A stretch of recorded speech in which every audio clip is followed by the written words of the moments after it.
3X manolotra anao ny vaovao.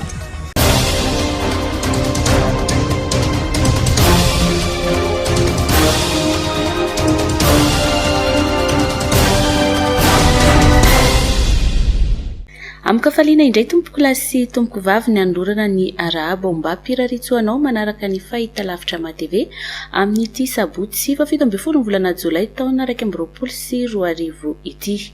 Tonga eto amin'ny fotoanan'ny fampahalalam-baovao ianao ka asehina mpanajana anaraka ireo vaovao nangon'ny mpanao gazetinay. Ny mikasika ny resaka fanotofana tany no isataratsika ny vaovao amin'ity alina ity. Isan'ny olana matety pitrangy eto Antananarivo ny fisian'ireo fanotofana tsy ara-dalàna sy tsy nahazona alalana. Misy foana ireo tratra mandritra ny fidinana ifotony tanterahany eo anivon'ny polisy ny fanajariana ny tany sy ny fanotofana tany. Misy ihany koa araka izany ireo sazy ampiarina amin'ireo izay mandika lalàna fanadiadiana eo amin'ny sariny Tsirakotarsan. Tsy ny toerana rehetra no azo totofana fa ireo izay afaka totofana ihany izay tsy hiteraka olana indrindra na hitarika amin'ny fiakaran'ny rano no afaka atao. Misy hatrany anefa ireo mini manototra tany na dia tsy nahazo alalana ara-dalàna mikasika izany aza. Ny resaka fanotofana tany moa zany dia tsara marihana ary tsara ho fantatritsika raha teo ihany koa fa efa nisokatra izy ho an'ity taona ity nanomboka tamin'ny 15 ny volana aprily lasa teo. Izay fanotofana mandeha amin'izao fotoana izao dia ny ankabeazany dia fanotofana efa nahazo alalana tamin'ny taona 20 sy 2024 fa noho ny toe-javanisy teto amin'ny tany sy ny firenena dia tsy maintsy nahato aloha ireny asa ireny. Dia tamin'ity taona ity zany no nanomboka niverina nanantanteraka izy. Misy kosa ireo izay eo mpikarakarana ny atota taratasy rehetra ilaina ho an'ny fanotofana.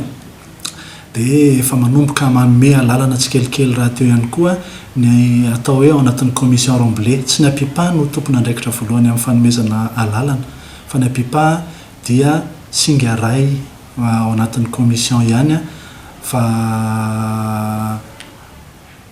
ny commune moa zany rehefa avy eo rehefa manome avis favorable ny commission Remblai dia ny commune no manome ny atao hoe permis de Remblai.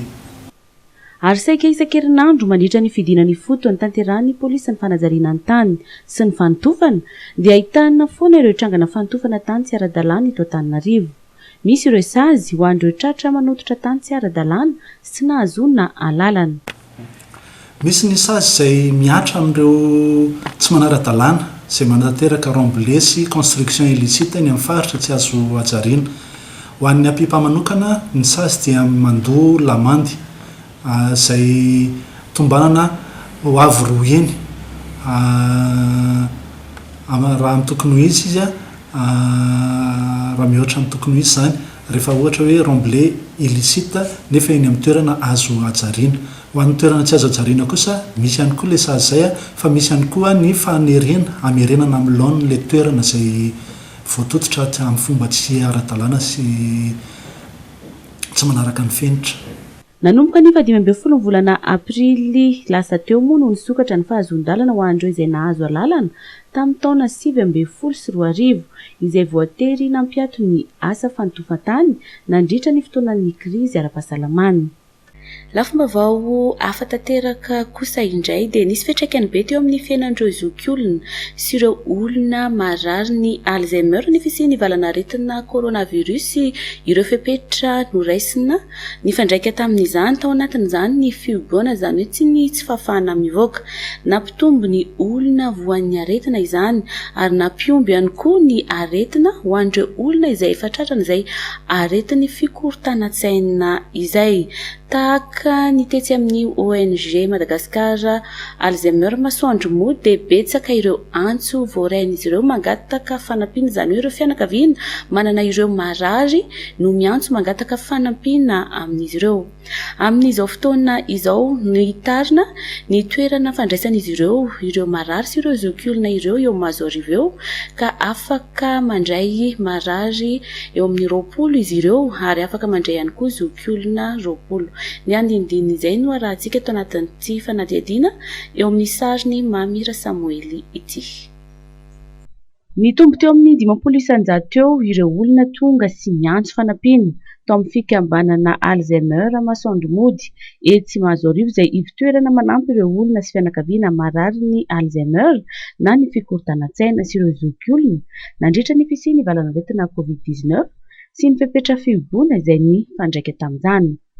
Tena hita hoe mitombo tena mamaly ny tenareo teo azafady fa tsy voavaly hoe tena mety nitombo tany amin'ny 50% tany mihitsy angamba ny olona ny antsoinay zany dia tena mitombo noho le tsy fa na olona zokiolona tsotra izao zany tomatika tratran'le tsy afaka mivoaka dia mety matory ny ao an-dohany matory ny tsy manao fanazarana tena zany tsy manao tsy mampiasa ny lohany izy zany satria midy ao tsisy resahana dia lasa mironany amin'ilay aretina Alzheimer na ny aretina toazy zany. Ahoana ny fitrangan'ny aretina Alzheimer? Manazava ny tompona andraikitra. Ny fitrangan'ity aretina ity zany lasa misy fikorontanan-tsaina tanteraka ilay zokiolona na tsy zokiolona fa teto aminay zany misy efa hoe mbola tsy retraité akory dia efa tratran'ilay aretina satria tsy misy zavatra maro zany mety mahatonga an'ilay izy mety misy aretina toazy fotsiny mety hoe tension miakatra be na diabète dia tratran'ilay confinement tsy fahafahana mivoaka zany mitsabo an'io noho ny fatahorana dia mety tsy afaka mivoaka ilay olona dia lasa miombo foana ilay aretina dia mety sanatry izany mivadika lasa any amin'ilay aretina Alzheimer zany ilay izy. Ny tarina moa ity ivitoerana mandray ireo marary ny Alzheimer sy ireo zokiolona etsy amin'ny ONG Madagasikara Alzheimer Masoandro Mody Mahazorivo ity. Zokiolona miisa 20 no zakany ary marary ny Alzheimer 20 ihany koa. Ka raha indroa isan-kerinandro teo aloha no afaka mandalo eny amin'ny centre, ireo dia lasa indimy isan-kerinandro izao amin'izao fanitarana izao. Tsy mbola sitrana ny aretina Alzheimer, tsy misy mahasitrana azy araka izany fa ny fanalefahana no azo atao ary mamerina ireo olona voan'izany tsikelikely hoe anivon'ny fianakaviana sy ny fiarahamonina. Eo an-dalana ihany koa ilay tetikasa eny Ankady Efajoro amin'ny fanondrenana ny tetikasa lehibe handraisana ireo marary ny Alzheimer. Eo amin'izay resaka COVID-19 izay dia asaina ianao hanaraka ny tatitra avy amin'ny Ministeran'ny Fahasalamam-bahoaka mikasika ny fivoaran'ny valanaretina COVID-19 eto Madagasikara tao anatin'izay 420 ora farany izay. Tranga vaovao 520 ny sitrana 12 tsy nisy ny namonyainy ny isan'ny fitiliana vita 2,500 ny isan'ny tranga misy fahasarotana na forme grave 930 Analamanga 220 ny tranga vaovao ny sitrana 9 Sitrambony 3 ny tranga vaovao 3 ny sitrana Pongolava 1 no sitrana Itasy 1 no tranga vaovao ho an'ny faritra Analamanga manokana Akazobe 1 no tranga vaovao Antananarivo Atsimondrano 4 ny tranga vaovao Antananarivo Avaradrano 2 ny tranga vaovao ary Antananarivo Renivohitra 12 ny tranga vaovao. Eo amin'ny sehatry ny fanabeazana kosa indray dia raha toa ka miomana amin'ny fiatrehana ny fanadinana BEPC ireo mpiadana amin'ny kilasy fahasivy. Ny fanadinana BEPC izay anomboka ny alatsinainy 27 ny volana Jolay ho avy izao dia efa mandeha ihany koa ny fanomanana ny fikarakarana ny fanadinana baccalauréat. Hotohizana ny fanaraha-maso sy ny fandraisana fepetra avy hatrany manoloana ny fanaparitahana laza adina sandoka manakorotana ny saim-bahoaka indrindra fa ny mpiadana sy ny ray aman-dreny araka ny fanamafisana nataony teo anivon'ny Gendarmerie Pirenena. Tsy andefitra ny mpitandro ny filaminana amin'ireo izay mini ampisavorivory toy izany na mivantana io na ankolaka amin'ny alalan'ny tambajotra tserasera. Raha tsy ahivina dia miara-dalana hatrany amin'ny fandavorariana ny baccalauréat ny Gendarmerie manomboka hatrany amin'ny fihoboana fanomanana ny lazadana izay entitra dia entitra ny fipetra fitandrom-pilaminana mitoy amin'ny fanaterana ny lazadana any amin'ny faritra samihafa sy ny fohy be mpanadinana ary tonga hatrany amin'ny fitsarana fanadinana. fa raha antsika eto anatin'ireto vaovao tapatapany manaraka ireto kosa ireo trangam-piarahamonina nisongadina tahaka ny lozam-pifamoivoizana niseho tao Analalava ny fidinan'ny tale jeneralin'ny polisy pirenena tany amin'ny faritry Melakiny ary ihany koa ny fanarian-jaza izay nitranga tao Antsirabe, eo ihany koa ny famonoana katekisty ny FLM tany Farafangana ary farany dia ny resaka fisolokiana nataona Roalahy. Ny andinindiny izay avy hatrany. Ny fanesesy ireo lozam-pifamoivoizana tato ato ary matetika misy ny maratra eo ireo hamonjana aina mihitsy. Omaly dia zaza iray no maty tradrano noho ny lozam-pifamoivoizana nitranga tany Antanambao manambaro Analalava. Araka ny nambaran'ireo nanatry maso dia ny faona fiara-katikatira ny alalalana izy, nandeha mafy ny fiara ka tsy nahafeno familiana ilay mpamily ka izay no nahatonga ny loza. Nidiny fotony namitahiraka any amin'ny faritry Melaky ny tale jeneralin'ny polisy pirenena ny contrôleur général de police Rakotomanga Dan Marius miaraka tamin'ireo lehibe ny sampandrara sasatsasany eto anivon'ny polisy pirenena. Hijery ireo olan'ny polisy amin'ny fanatanterahana ny asany sy ny fomba hoentina nampiana azy ireo no anisan'ny antony tamin'izany. Anisan'ny notsidihana manokana tamin'izany Mora Fenobe sy Mainty Rano. Zazakely voateraka iray no nisy nanary tany anaty kriatrala tany amin'ny fokotany Saharolofo Antsirabe. Mpianatra ho polisy iray sendra nandalo no nahita ilay zaza ka nanatitra azy aingana tany amin'ny hopitaly CHRR Antsirabe. Velona soamantsara ilay zaza ary napetraka ao amin'ny fikambanana manorina. Nanokatra ny fanadihadiana ny polisy any an-toerana mahakasika ity raharaha ity. Lehilahy miisa roa ahina ho navandoza namonina faty katekisty ny FLM sy ny rahalahiny tany Saronosy Etrotroka Atsimo, distrikan'ny Farafangana ny aliny zoma 20 Jona lasa teo no voasambotra ny mpitandro ny filaminana. Mbola karoana kosa ny naman'izy ireo iray. Araka ny nambaran'ireo mponina manodidina dia mety ho fialonana no nahatonga izao abibiana izao. Vahiny eo an-tanàna ho izy ireo, i katekista sy ny fianakaviany kanefa mamboly sy mahavokatra tokoa ka tsy tian'ireo navandoza. Lehilahy miisa roa efa 23 taona no voasambotry ny polisy miasa ao amin'ny sampandrara mpikaroka ny fandikan-dalàna ara-toekarena sy ara-bola etsy Anosy noho ny resaka fisolokiana sy fampiasana taratasym-bola tsy misy atotam-bola. Manatona ireny orinasa mpambongady kojakoja fanamboarana trano mivarotra fera sy simon ireny izy ka mividy entana alohan'izy ireo tsara ny vola amin'ny voalohany fa rehefa manomboka mipetraka ny fahatokisan'ilay mpivarotra dia maka entana amanjato ny tapitrisa amin'izay izy ireo. Aterin'ny mpivarotra eny amin'ny toerana misy azy ireo mihitsy ny entana rehefa voavidy. Rehefa tonga ao ireo entana ireo dia iny aliny ihany izy ireo no mamindra azy amin'ny toerana hafa. Taratasym-bola tsy misy antom-bola no apetraka izy ireo any amin'ireo mpivarotra ary rehefa tonga haka ny vola izy ireo dia hita fa tsy misy antom-bola ilay taratasym-bola.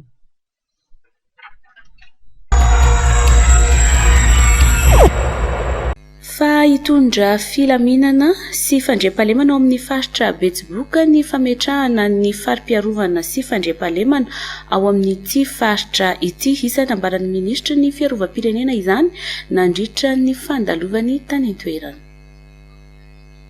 Nitota Mahajanga ny fidinana ifotony fitanterahan'ny ministry ny fiarovam-pirenena ny jeneraly Rakotomanga Richard. Nandritra ny fandalovany tany an-toerana ny alakamisy lasa teo no nampahafantarana ny fanovana-drafitra ary ny fametrahana ny farim-piarovana sy fandriam-pahalemana Betsiboka.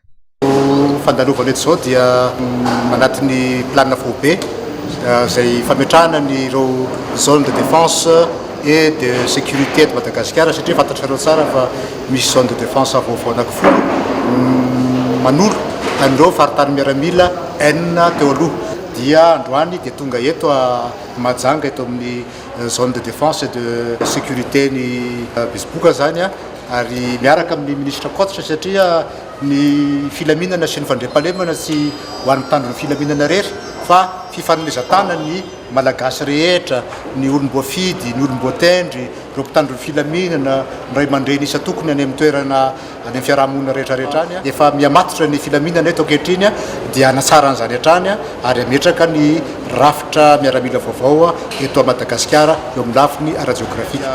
Voatendry ihany koa teo amin'ny filakevitry ministra ny chef de l'état-major des armées vaovao dia ny général Saively zay tazantsika ato zany a dia mitondra azy ihany koa mampiseho azy amin'ny ireo tompona andraikitra samihafa eto Madagasikara.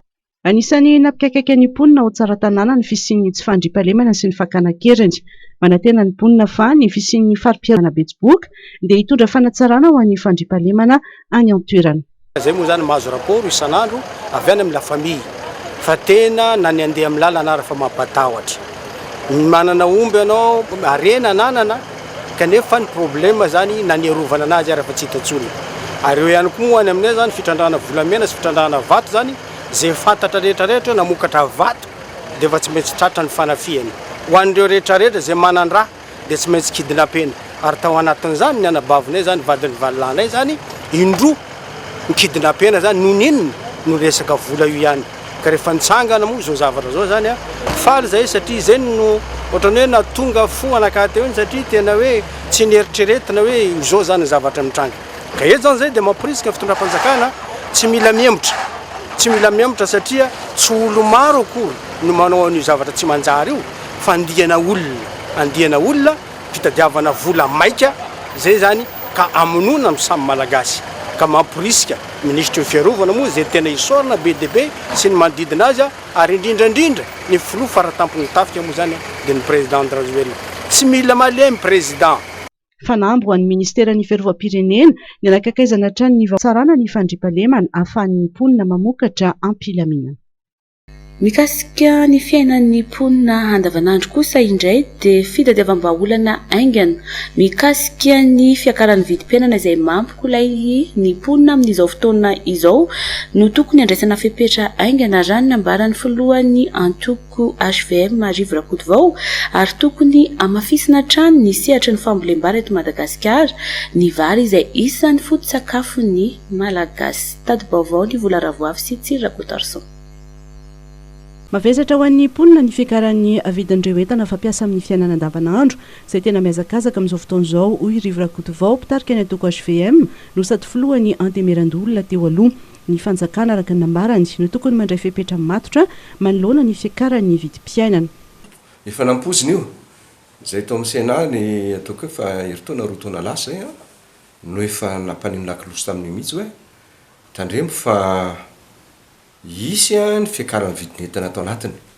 Indrindra vao nanomboka mihitsy ny Covid io satria fantatra fa anahirana ny fivezivezen'ny entana aza dinany hoe fa ny ozy izy ny amin'ny statistika hoe panier ménagère antsika ka ny 20 na 90% mbola zavatra avy any ivelany ny vidiana.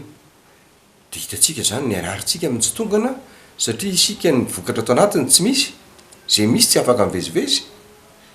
Ny avy any ivelany manano sarotra zany hoe lafo zany. Avaty amintsika tsy misy entana, lafo zany ny sambo makaty amintsika satria mety miverina tsy mitondra entana izy na apetrany any amin'ny faridrano hafa ohatra ny Maurice na ny La Réunion mampitombo maso-karena daholo zany.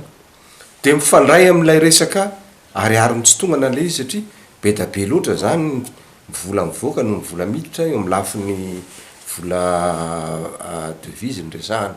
Na dia nisy fanampiana ireny aide budgétaire sy ny aide balance de paiement reny ary dia zara nisy an'ireny fa rahantsika mahita io ozy hoe mafy be raha misy kely zao dia hiakatra koa ny vidina carburant satria dia miankina be da be amin'ny toe-pahasalaman'ny ny ferika ny arena atao anatiny io zany fa io kororoso io ny atao anatiny mampiseho an'izany satria iny moa tena jerevana an'io rehefa miakana ny vidim-piainana tsy tonga ny ariary ambany ny tahany taux de croissance dikan'izany efa sahirakirana lay amin'ny ankapobeny le ferikarena eo amin'le firenena tsy mamorona arena le firenena fa mihinana fotsiny nefa le hoanina tsy ampy zarazara ary hoe zara moa sarotra be miteny an'izay hoe miena ny vola hokirakirany atao anatiny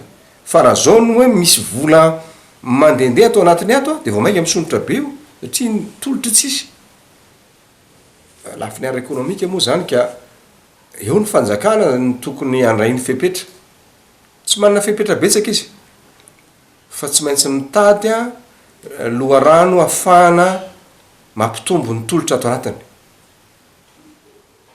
am'ireo ataoko hoe vokatra na sakafo ilain'ny mponina satria jaly loatra menaka ve ny voray alina Rivo Rakotovao izay mihevitra fa ny fanjakana dia tokony hijery vahaolana hifehezana ny vidim-bary ny vary izay foto-sakafo ny malagasy. Tsy maraka mihitsy satria fa reny zany averina foana e. Zadina nefa tamin'ireny ny mila maro-pery mantsy amin'izy ireny.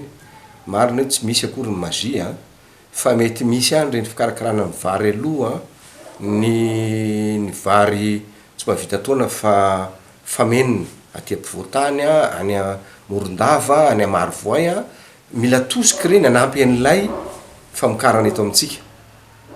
Minoa nareo fa tsy nanao an'ireny ny fanjakana mahatonga antsika ohatr'izao. Reny le vary aloha miakatra eto Antananarivo reny.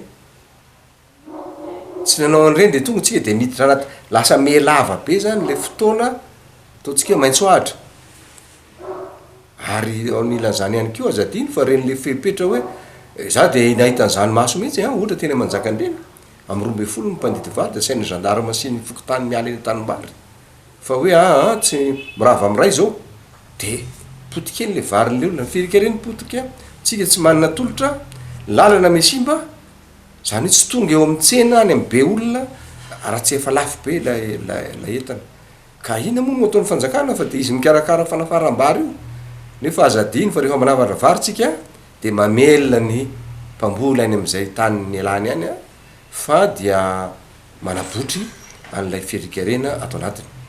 Arak'izany sosokevitra na roa sy ny Rivo Rakotovao ny tokony anoana ny sehatry ny fambolim-bary ary ampitomboana ny vokatra zao zao ny karakara ny nahazo ny anjarany amin'ny fanalefahana ny fahasahiranan'ny mponina ao amin'ny distrika ny Moramanga amin'ny alalan'ny tsena mora ka ny tsena mora dia ny faharoa no tanterahana nanomboka tamin'ity herinandro ity ahitana vary sy menaka amin'ny vidiny mirary moa izany tsena mora izany. Ny andindin'izay fanadihadiany Vola Ravoavy sy Tsiro Rakotorson.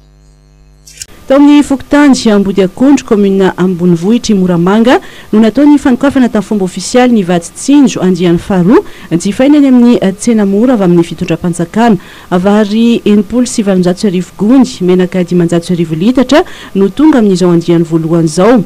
Tokantrano 300 avy amin'ny Fokotany 13 no kendrena isitraka izany. Vary na menaka izay zaraina amintsika amin'ny vidiny mirary ity izay mahatonga anazy hoe tsena mora.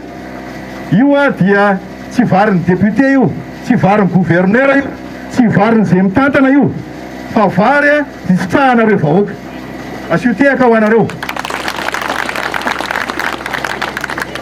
Izay vahoaka matsapa fa tokony isitraka an'izany zany dia tsy misy avahana fa afaka manaraka ny fepetra sy ny lamina rehetra dia mandeha isaky ny Fokotany. Ireo tompona andraikitra aty rehetrarehetra reo hitanareo reo dia tompona andraikitra izaran'ireo vary reo hiparitaka eraky ny Fokotany rehetrarehetra. Izay mahatonga ny Fokotany hafa tonga eto ihany koa satria rehefa magnano toromarikety izy ireo dia makany amin'ny Fokotany izay izarana anazy. Fa eto moa zany anaovana an'ilay ataontsika hoe fanolorana amin'ny fomba ofisialy androany dia izay mahatonga an'ilay eto Ambody Akondro. Amidy 400 ariary ny kilao ny vary, 400 ariary ny litatry ny menaka, ka ny fianakaviany iray dia afaka misitraka vary 5 kilao sy menaka iray litatra. Betsaka amin'ny filoham-pirenena amin'izao vary famatiana vary mora tsiny izao ka dia mangataka amin'ny fitohizana izay ary afampahasahiranana izay vahoaka eto Moramanga ka dia mangataka amin'ny fitohizana izao vary izao zay amin'ny manaraka indray. Dia misaotra indrindra filoham-pirenena fa tena mahafinaritra le fanomezana no mamitsinjo ny fonay vahoaka ary manala fahasahiranana. Dia misaotra betsaka tompoko fa dia mahatoky izay amin'ny filoham-pirenena fa mbola nisy indray amin'ny manaraka mahatoky amin'ny filoham-pirenena tsika fa izy nanome an'izao dia misaotra betsaka tompoko. Ny alatsinainy sy alarobia ary sabotsy no fotoana natotosana ny tsena mora Moramanga. Tsy nanadino ireo zanakazandary lavo amperinasa beazina eny amin'ny akany fitezana zazakambody eo anivon'ny zandarmaria pirenena eny Arivonimamo ny sekretera jeneraly miadidin'ny zandarmaria pirenena sy ny orinasa iray ka nanolotra fanomezana ho an'ireto ankizy ireto. Fanadihadiana avetrany. 770 menada ireo zanakazandary Kamboty beazina ao amin'ny akany fitezana zazakambody eo anivon'ny zandarmaria pirenena etsy Arivonimamo. Ny akany dia nabiazana ireo zanaka zandary lavampirinasa ka raisina tanana mandra-pahaleotenan'izy ireo. Tompon'andraikitra amin'izy ireo ny mpikarakara ny akany. Ianareo zany zao a noho ny fitahin'Andriamanitra ianareo a dia lasa misy fandraisana tanana anareo ary ny zandarmery dia andray atanana anareo a mandra-pivoaka anareo a mahaleo tena eto amin'ny toerana ity. Raha zandarma de deuxième classe ny rainareo dia zay zany tena maniry a mba farafaratsiny mba gradé na lasa officier nareo raha janona hanao zandary amerinany mihoatsy mitondra avo a le voninahitra le ray aman-dreninareo. Ofitsinjovan'ireo zazakamboty ireo dia nisan'ny fanomezana nomen'ny sekretera-panjakana medidiny zandarmarie-pirenena mivady sy ny atolotry ny orinasa Rundong International Development. Tonga nanome fanomezana ho an'ny zazakamboty ny zandarmaria izay tsy ivona fa lavon'ny dahalo teo ampanefany adidiny a ireo le dadan'ireo le akizy a atezana atreo todongo eto ny société a Wandonga izay monsieur O no tompon'deisme zany miaraka amin'ny monsieur Zang izay mpiara-miasa aminay a nanaritra fanomezana maromaro toy ny vary a, menaka, savony a, ronono a, fitaovam-pianarana ho an'ny ankizy teto dia isorana be dia be ry zareo a manampy anay a mahatsiaro an'ireo fa manana olona mitsitsikoa ny zanaka zandary. Anisan'ireo ankizy beazina ao amin'ny akany Tiffany izay zanaka zandary lavampirinasa raika amin'ny 10 taona izy nanala fanadinana CPE farany teo ary afaka somatsara nahazo tombony manokana ity ankizy ity ka nomen'ny sega mivady fanomezana manokana. Eo amin'ny sehatry ny fahasalamana kosa indray dia ilaina ny fahadiovana entina isorohana amin'ireo aretina maro samihafa fa indrindra fa ny areti-kibo. Mitondra fanazavana mikasika izay aretina izay ny mpitsabo ary no amafisany fa tokony anantona mpitsabo ireo tody sy fahasalamana fa tsy anao dokotera an-trano. Areti-kibo intoxication alimentaire na hoe toxi infection alimentaire. Comme les toxines infections, des infections, misy microbe zany ao na bactérie na virus na parasite. Fisehoan'ilay izy andro ora vitsivitsy na andro vitsivitsy mety vitsivitsy angamba izay taon'ny an'ilay sakafoanana na ny sakafo tambabe zany na sakafo tokana mirary kibo godika ny kibo ndraindray maloloy ndraindray mety mandony tsara. Aveo lasa midina makany ambany dia lasa mangodika pelkibo dia aveo mety mivalana dia koa mety tsy mivalana dia mety hitarika fanaviana koa orinan'izay a dia ndraindray arakaraka ilay karazan'ilay fanampizinana ndraindray mety matorana mihitsy na mety mahafaty mihitsy ara dia lasa ndraindray miaingy ny vatana ohatra dia ny tokony zany atao mba tsy avoazan'izany dia fadiovana ny zava-dehibe indrindra. Sasana amin'ny rano sy ny savony tsara ny tanana rehefa mikarakara sakafo a rehefa misakafo a rehefa avy any amin'ny fivoahana zany ny rano ampiasaina tokony rano madio tsara rano avy nampampitrahana ohatra dia ny sakafo hohanina manta tokony diovina tsara sakafo hohanina masaka tokony sakafo masaka tsara dia tsy tokony hohanina zany sakafo efa lany daty sakafo efa lo nefa maniry bobongolo nefa masiso nefa miva endrika dia tsy tokony ho any an-dakozia koa zany mipetraka reny ohatra hoe famonoana kadradraka famonoana voalavo pozim-boalavo pozim-parasy reny savony isan-karazany reny fanadiovana reny satria sao dia mifangaro amin'ny sakafo hohanina zany reny a dia raha vao mitranga zany ny fisehoana fanampizinana sakafo a ny volaza teo dia tokony azakazaka amin'ny dokotera satria tsy mbola fantatra mbola mety ho fivoaran'izay retin'izay ao ilazay. Nandray ny fikambanana fitefa na ny fikambanany teraky ny faritana Antsirana n'Andriamatoa Edi Serge Fernand question eto amin'ny anteny Mirandoholona ny alarobia 17 volana Jolay teny amin'ny lapana Nosikely fanadiadiny vola Ravoavy sy Rakotorson. ny lalana ny sirama ny sekren ny tsy fandripalemana ny fitotonga ny vidim-bokatra fanondrana lavanila kakao ary kafe ny fisian'ny fifindramonina ny fikatson'ny fizantanjy ny fikakaikan'ny mpandrarano ny fisian'ny recouvrement fiscal miopapana ny tsy fisinasa ny olan'ny fananatanjy ireo rehetra ireo no marary ny vahoaka ny antsiranana ary nampafatary ny fikambanana teraky ny faritany antsiranana fitefa ny olona pia ny faritry Diana sy ny faritra Sava edy Serge Fernand nandritry ty fionana teny amin'ny Lapananosy-kely ity ny olona edy Serge Fernand dia nanambara fa mba ahafahana mitady vahaolana aingana dia ilaina ny fandinihana lalina miaraka ny tena fototry ny olana sy manatanteraka miaraka ny asa mba hisiny ny fampandrosoana nolazainy ihany koa fa tokony tadiavina ny fomba rehetra anaovana izany olona lana.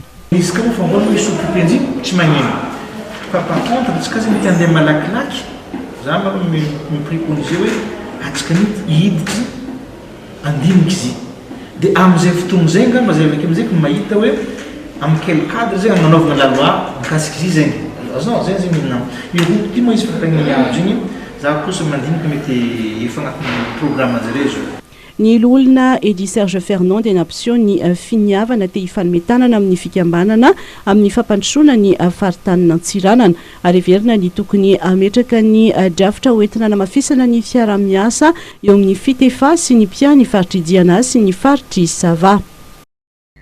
Fa entina anampiana ireo tanora kosa indrindra ny fidirana eo amin'ny tontolon'ny asa dia misy ny fampiofanana omen'ny ministera ny fampianarana teknika sy ny fampiofanana arakasa ka tanora misy 20 no hisitraka izay fampiofanana momba ny taovolo izay iarahana amin'ireo mpampiofana matianina. Misy 20 ireo mpampiofana mikasika ny asa fanamboaram-bolo no nahazo fiofanana avy amin'ny Académie L'Oréal Professionnel izany dia vokatry ny fiara-miasa ny tisehatra tsy miankina ity amin'ny ministera ny fampianarana teknika sy ny fiofanana arakasa noratovin'izy ireo manokana tamin'ity fiofanana ity ny momba ny fandokoana volo ary ny fitantanana ny trano fanaovam-bolo. Ny formation azo zareo dia mpampiofana daholo izy ireo dia natao indrindra mba ahafahany mampiofana any amin'ny faritra ny avian'izy ireo tsirairay avy ny produit L'Oréal Professionnel. Formation azony tamin'ity herinandro izany dia ny savoir faire du coloriste izany hoe ahafahany izy ireo mampianatra ny traikefa rehetra izay ananan'ny L'Oréal any amin'ny région any avy. Matianina izy ireo amin'ny asany rehefa tonga any misy azy tsirairay avy. Amin'izao dia mahazo vana ny fikarakarana taovolo maro ny tanora ny amin'ny faritra no liana amin'ny tisehatra ity ary nambaran'ireo mpampiofana tanora avy amin'ny faritra fa zava-dehibe ny fisiany izao fiofanana izao. Aloha saotra betsaka ny ministera ny fampianarana teknika sy ny fampianarana arakasa nanome anay an'izao tombon-dahany amin'ny fiofanana momba ny taovolo izao. Misaotra betsaka ihany koa ny L'Oréal Académie izay nanometraka efa be dia be izay mihoatra noho ny azonay tany amin'ny toerana rehetra izay nataonay. Misaotra indrindra. Ankoatra ny fahaiza-manao tsirairay avy tany aloha dia maro be ireo traikefa izay nampitain'ny mpampiofana indrindra eo amin'ny resaka fandokoana volo sy ny fikarakarana sy ny fitantanana an'ireny salon de coiffure ireny. Aoriana izao fiofanana izao dia tokony izahay ny voahofana teto ampiofana ny ampita ny traikefa izay azonay teto any amin'ireo ankizy izay miofana any amin'ny faritra misy anay hanampy azy ireo amin'ny fahaiza-manao amin'ny resaka kirakira taovolo. Anofana ny tanora miofana arakasa na amperinasa ary ireo mitady asa ireo mpampiofana avy amin'ny sampandrarahaparitry ny ministera ny fampianarana teknika sy ny fiofanana arakasa Roapolo Menada ireto. Tontolon'ny fanatanjahantena kosa no hanoizantsika ny vaovao amin'ity alina ity. Ankoatra ny amboara manamarika ny mahatompon-daka ny Europa ny ekipam-pirenena italiana dia nisy ihany koa ireo mari-pakasitrahana hafa natolotra taorian'ny fiafaran'ny lalao famaranana ny alahady alina lasa teo. voatendry io mpilalao mendrika indrindra ary ny mpiandry tsatokazo-ny ekipa pirenena italiana Gianluigi Donnarumma. Vao 12 taona ny lehilahy ary efa nitana itoerana io nandritra ny lalao 13.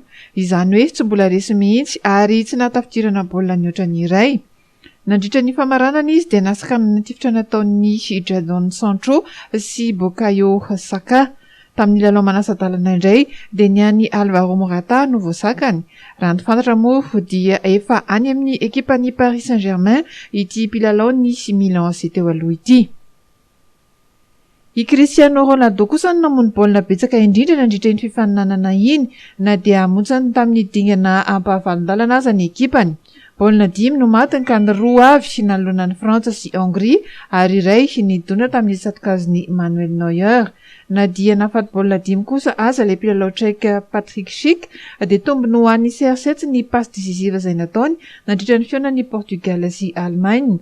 Lalana fahatelo no misy an'ny Karim Benzema izay namono baolina 4. Teratany Espagnola kosa ny mpilalao tanora mendrika indrindra dia i Pedri Gonzalez, 20 taona. Nilalao foana izy nandritra ny lalao 9 natrehan'ny ekipany teo amin'ny toeran'ny hipetanana lalao. Nandritra ny fiaonana anoloanan'ny Italia tamin'ireo totra 9 taona dia ny 15 amin'ireo no nety avokoa na réussi. Ho an'ny mpanazatra Luis Enrique na i Andrés Iniesta dia tsy nahavita ny zava-bitan'ny Pedri tamin'ny taonany tahaka izao. Sady no avy ny La Roja ihany koa ity tovolahy ity no fanantenan'ny FC Barcelona atoato.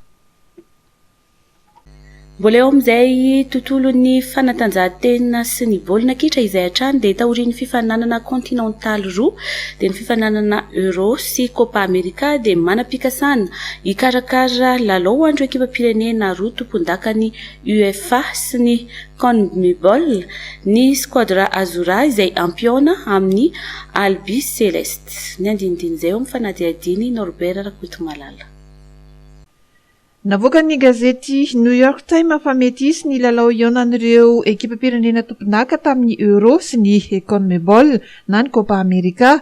Efa mandinika ny fotoana mety anatanterahana ny lalao ny Confédération roa tota.